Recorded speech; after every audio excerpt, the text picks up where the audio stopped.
सफलता मिलने पर अहंकार और असफलता मिलने पर निराशा, ये एक आम इंसान के लिए कॉमन सी बात होती है। अगर आप खुद को इन दोनों भावों से सुरक्षित कर लेते हैं तो आप अपने जीवन में अभूतपूर्व सफलता हासिल कर सकते हैं, फिर चाहे वह सांसारिक क्षेत्र हो या फिर आध्यात्मिक। ये बात आपने भी महसूस की होगी कि जब एक इंसान कामयाबी की तरफ बढ़ता है तो धीरे धीरे जाने अनजाने उसमें अहंकार पनपने लगती है। कई बार तो वह अहंकार इतना विकराल रूप ले लेता है कि वो सभी को दिख जाता है, और कई बार ये इतना सूक्ष्म होता है कि वह दिखाई ही नहीं देता है, लेकिन फिर भी वह इंसान में विद्यमान अवश्य ही रहता है। और ऐसे ही जब कोई आदमी नाकामयाब होता है तो उसे निराशा, उदासी और चिंता घेर लेते हैं, जिससे वह आदमी नाउम्मीद हो जाता है। उसे अपनी जिंदगी में कोई उम्मीद नहीं दिखने लगती है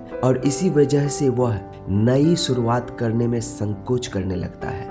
अगर आपको एक ऐसा मंत्र मिल जाए जो कामयाबी में आपके अहंकार और नाकामयाबी में आपके निराशा को दूर कर सके, तो आप खुद सोचिए कि कोई भी बाधा आपको कामयाब होने से रोक सकती है? नहीं रोक सकती है। आज की जो बहुत कहानी आपको मैं सुनाने वाला हूँ, इस कहानी को सुनने के बाद आपको एक ऐसा मंत्र मिलेगा जो आपके इन दोनों समस्याओं का निवारण कर देगा। दोस्तों, आपसे एक अनुरोध है, अगर आप इस तरीके के वीडियो को पसंद करते हैं तो इस चैनल को अभी सब्सक्राइब कर लीजिए और साथ ही बेल आइकन जरूर दबा दें। एक समय की बात है, मगध राज्य का एक बहुत ही शक्तिशाली और प्रतिभाशाली सम्राट हुआ करता था और वह बहुत बड़े राज्यों पर शासन करता था। वह बहुत ही बुद्धिमान और प्रतिभाशाली सम्राट था और उनकी प्रजा उनसे बेहद खुश थी। कोई भी इंसान उनके बारे में बुरी बातें नहीं बोलता था, लेकिन अपनी जिम्मेदारी का पालन करते हुए सम्राट को अपने लिए कुछ समय नहीं मिलता था। वह हमेशा अपने प्रजा की समस्याओं को सुलझाने में लगा रहता था, जिससे वह अपनी आध्यात्मिक उन्नति नहीं कर पा रहा था। और वह सम्राट इस बात को लेकर चिंता में था कि कहीं न कहीं उसे इस जीवन की निरर्थकता का आभास था। उसे पता था कि जीवन में कुछ भी कर लो, कुछ पाने या खोने जैसा कुछ भी नहीं रहता। जीवन के अंत में मौत तो सब कुछ खत्म कर देती है। इसीलिए एक दिन उसने अपने मंत्रियों और अपने राज्य के सभी विद्वानों की एक सभा बुलाई। दरबार में सभी लोग उपस्थित थे और वह सम्राट अपने राजगद्दी पर विराजमान था। सम्राट ने सभी को संबोधित करते हुए कहा कि सभी सभासद जरा हमारी बात की ओर गौर फरमाएं। हम अपनी जिम्मेदारियां पूरी निष्ठा से निभा रहे हैं, लेकिन इन जिम्मेदारियों का निर्वाह करते हुए एक समस्या पैदा हो रही है। हमारे पास बिल्कुल भी समय नहीं बचता कि हम शास्त्र पढ़ पाएं, उपनिषद पढ़ पाएं और बड़े बड़े ग्रंथ पढ़ें। मैं आप सभी विद्वानों से एक प्रार्थना करता हूँ, विनती करता हूँ, आप मुझे एक ऐसी पंक्ति, कोई एक ऐसा सूत्र बता दे जिसमें सारी शास्त्र, सारे उपनिषद और सारे महान ग्रंथ उसमें समाहित हो, जिसे मुझे उन ग्रंथों के मूल और उन ग्रंथों के ज्ञान का भी पता चल जाए और मुझे अपना वक्त उन ग्रंथों को पढ़ने के लिए भी लगाना ना पड़े। अपने मंत्रियों को 7 दिन का वक्त दिया। सभी मंत्री, सभी विद्वान मोटे मोटे ग्रंथों को लेकर बैठ गए और उसे इस छोर से उस छोर तक पढ़ने लगे और उनके बीच एक ऐसा सूत्र ढूंढने की कोशिश करने लगे जिसमें सभी ग्रंथों के मतलब समाहित हो जाए।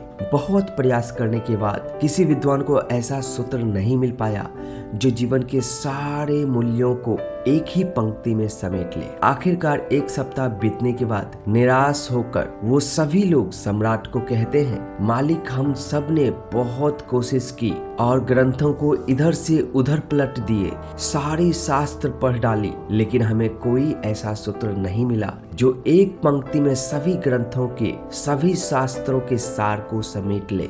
जरा आप खुद ही सोचिए, एक पंक्ति में इतने मोटे मोटे ग्रंथों को कैसे समा सकते हैं? इस पर सम्राट ने जवाब देते हुए कहा कि कोई ना कोई रास्ता तो निकालना ही होगा। अगर ये तुमसे नहीं हो पा रहा है तो मुझे कोई ऐसे आदमी के बारे में बताओ जो मेरे इस समस्याओं का समाधान कर सके। तभी उसमें से एक मंत्री बोला कि मालिक, हमारे पड़ोसी राज्य में एक बहुत पहुंचे हुए संत रहते हैं। मैं ये यकीन से तो नहीं कह सकता, पर शायद वो आपकी समस्याओं का समाधान कर सकते हैं। इसलिए आपसे अनुरोध है कि आप उनसे भेंट जरूर करें।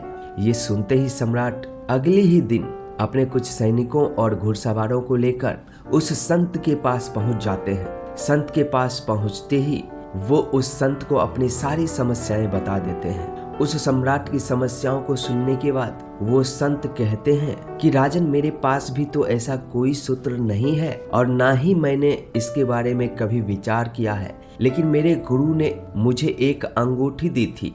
ये अंगूठी जो मेरी उंगलियों में देख रहे हो, ये मेरे गुरु के द्वारा मुझे भेंट की गई थी। मेरे गुरु ने मुझे ये देते वक्त कहा था कि इस अंगूठी के पत्थर के नीचे, जिसमें एक मंत्र लिखा हुआ है, एक पर्ची हरे रंग की है और दूसरे पर्ची नीले रंग की है।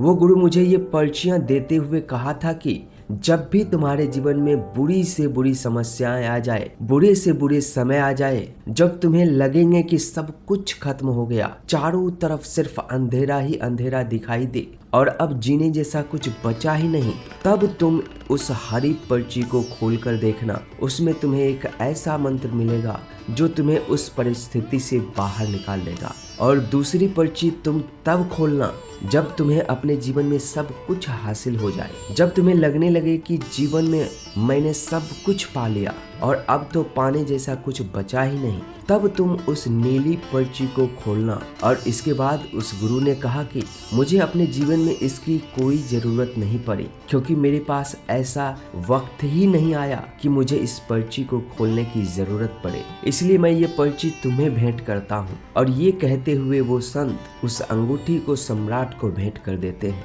और सम्राट ने उस अंगूठी को स्वीकार कर लिया और अपने सैनिक के साथ वापस अपने राज्य आ गए। बहुत साल बीत गए, राज्य भी बहुत खुशहाली के साथ प्रगति कर रहा था। अक्सर बीच बीच में सम्राट के मन में उस अंगूठी के बारे में ख्याल आता रहता था कि एक बार खोलकर देखता हूँ आखिर इसके अंदर लिखा हुआ क्या है, लेकिन वह संत की बात को याद करके पर्चियों को नहीं देखा था। सम्राट सोचता था कि अगर मैं अभी इसे खोलकर देख लेता हूँ तो इसका मंत्र निष्फल हो जाएगा, इसलिए वह सम्राट सामान्य परिस्थितियों में उन पर्चियों को कभी नहीं खोला। लेकिन समय की एक खासियत होती है कि वह कैसा भी हो हमेशा बदलता जरूर रहता है। और इसी तरह एक दिन उनके राज्य पर पड़ोसी राज्य के राजा ने हमला कर दिया। सम्राट ने अपने सैनिक बलों के साथ डटकर उसका मुकाबला किया, लेकिन उस सम्राट की सेना बहुत बड़ी थी, जिसकी वजह से इस सम्राट को हार का सामना करना पड़ा।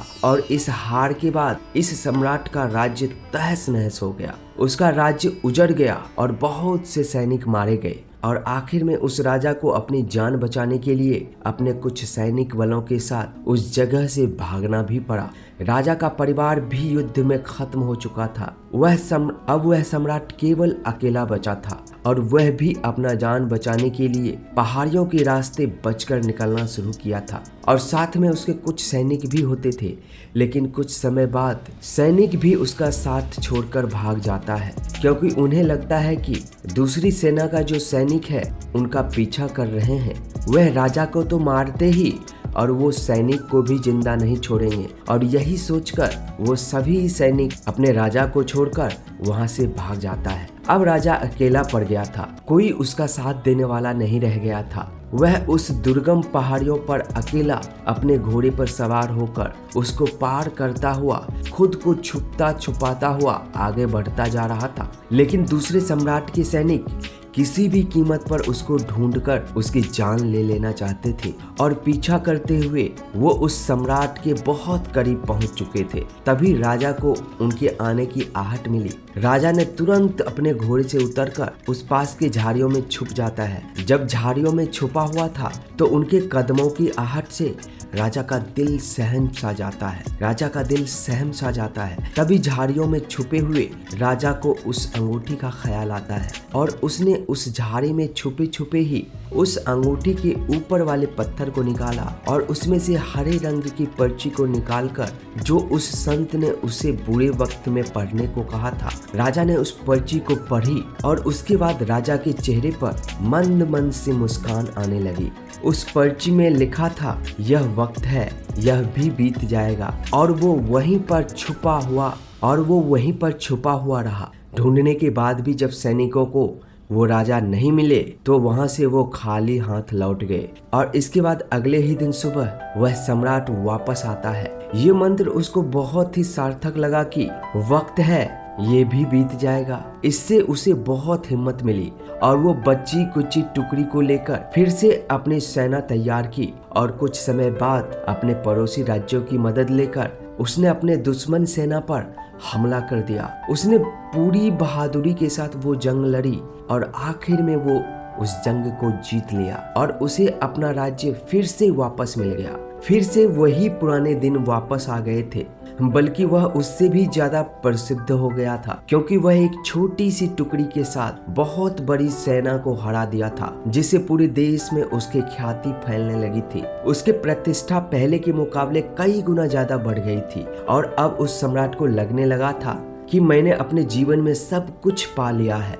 मुझे जीवन में कुछ पाने जैसा नहीं बच गया है, अब सब कुछ मैंने भोग कर देख लिया है। तभी उस सम्राट को संत के उस अंगूठी की याद आई और उसे याद आया कि संत ने उसे कहा था कि इसमें जो नीली पर्ची है उसे तुम उस वक्त पढ़ना जब तुम्हारे पास सब कुछ हो, जब किसी चीज के पाने की कोई इच्छा ना रह जाए और जब तुम्हें लगने लगे कि तुमने इस दुनिया की सारी चीजें हासिल कर लिया है। ये सोचकर उसने उस अंगूठी का वह पत्थर हटाया और वह नीले रंग की पर्ची निकाली। उसने उस पर्ची को खोलकर देखा तो देखने के बाद उसके चेहरे पर उदासी छा गई।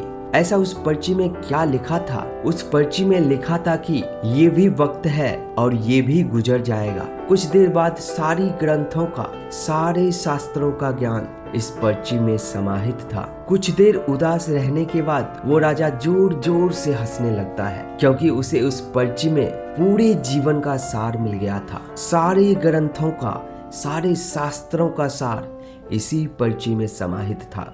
मंत्र तो एक ही था कि ये भी वक्त है, बीत जाएगा, लेकिन ये सारे ग्रंथों का, सारे शास्त्रों का निचोड़ है। तो इस पंक्ति में समाहित है कि ये भी वक्त है, बीत जाएगा। अक्सर जब हम नाकामयाब हो जाते हैं, जब हमारा कोई काम सफल नहीं होता है, तो हमारा मन घोर निराशा से भर जाता है। जब हमें कोई रास्ता नजर नहीं आता, लेकिन ऐसे वक्त में भी आदमी यह मंत्र याद रखें कि ये भी वक्त है, बीत जाएगा, तो कोई इंसान कभी भी हिम्मत नहीं हार सकता और ना ही उदासी उसे कभी घेर सकती है, उस पर हावी हो सकती है। यही सोचकर इंसान नई शुरुआत करे और अपने जीवन में आगे बढ़े और सफलता जरूर ही हासिल कर सकते हैं। लेकिन सफलता हासिल करने के बाद उन्हें अक्सर अहंकार आ जाता है और इंसान अहंकार पकड़ ही लेता है। लेकिन ऐसे वक्त में भी इंसान इस मंत्र को याद रखें कि ये भी वक्त है और ये भी बीत जाएगा, तो उस इंसान को सफलता में भी अहंकार नहीं मिलेगा। और इस एक मंत्र के द्वारा इंसान अपने आप को सुख और दुख, सफलता और असफलता, इन दोनों चीजों से परे जा सकता है और जीवन की निरर्थकता को समझ सकता है। दोस्तों, अगर गौर करें तो जीवन निरर्थक ही है, क्योंकि मौत अंत में सब कुछ खत्म कर देती है और आखिर में कुछ नहीं रह जाता। आपका यह शरीर भी यहीं छूट जाता है और इसके द्वारा नियोजित किए गए धन दौलत भी यहीं रह जाते हैं। और जब आपको अपने जीवन का निरर्थकता का आभास होने लगता है, तो आप अपने जीवन की सार्थकता को समझना चाहते हैं। तब आप वह जानना चाहते हैं जो शाश्वत है और जो मृत्यु के बाद भी तुम्हारे साथ रहता है। और वहीं से सत्य की खोज शुरू होती है और वहीं से ज्ञान रूपी मार्ग खुलना शुरू होता है। तो दोस्तों, उम्मीद करता हूँ कि आज की कहानी आपको पसंद आई होगी। अगर यह वीडियो